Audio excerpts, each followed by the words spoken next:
الحمد لله نحمده ونستعينه ونستغفره ونؤمن به ونتوكل عليه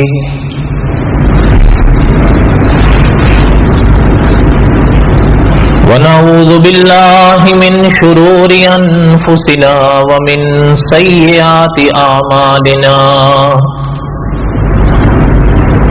من يهده الله فلا مضل له ومن يضلله فلا هادي له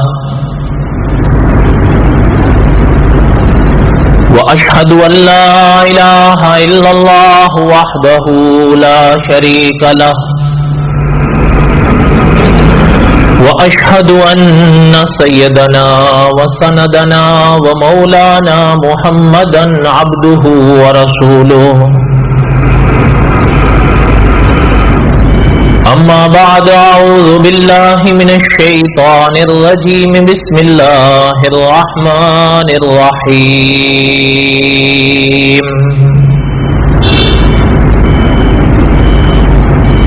الف لام را تلك آيات الكتاب المبين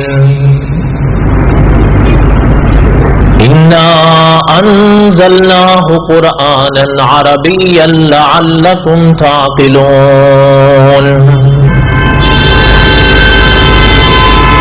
نحن نقص عليك أحسن القصص بما أوحينا إليك هذا القرآن وإن كنت من قبله لمن الغافلين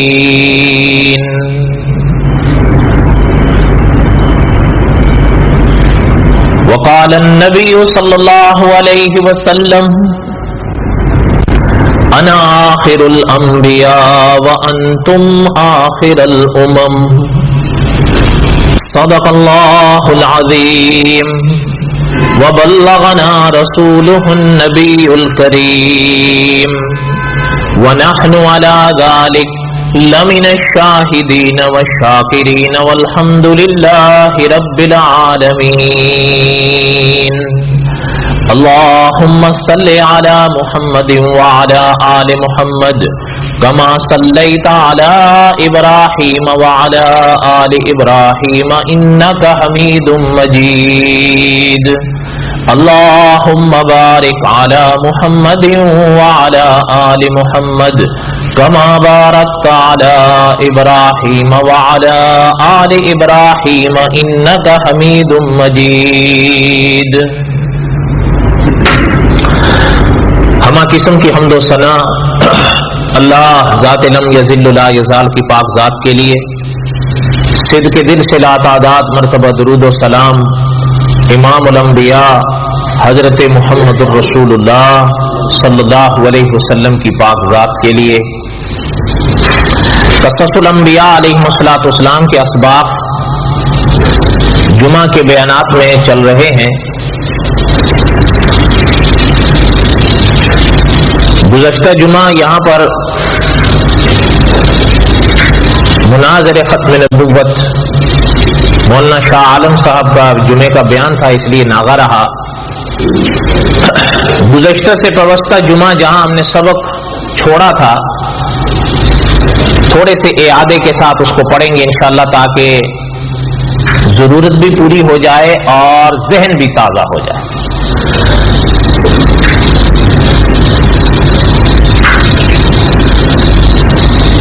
قصص الانبیاء علیہ الصلوۃ والسلام میں ہم واقعات پڑھ رہے تھے حضرت شعیب علیہ الصلوۃ والسلام کے، اور آج کے اس درس میں تقریباً وہ آیات آئیں گی انشاءاللہ جو حضرت شعیب علیہ الصلوۃ والسلام کی اس تقریر پر مشتمل ہیں جو حضرت شعیب علیہ الصلوۃ والسلام نے اپنی قوم کے سامنے فرمائی تھی. اور شاید میں نے کسی سابقہ درس میں عرض بھی کیا ہے کہ علماء نے لکھا ہے کہ حضرت محمد الرسول اللہ صلی اللہ علیہ وسلم نے حضرت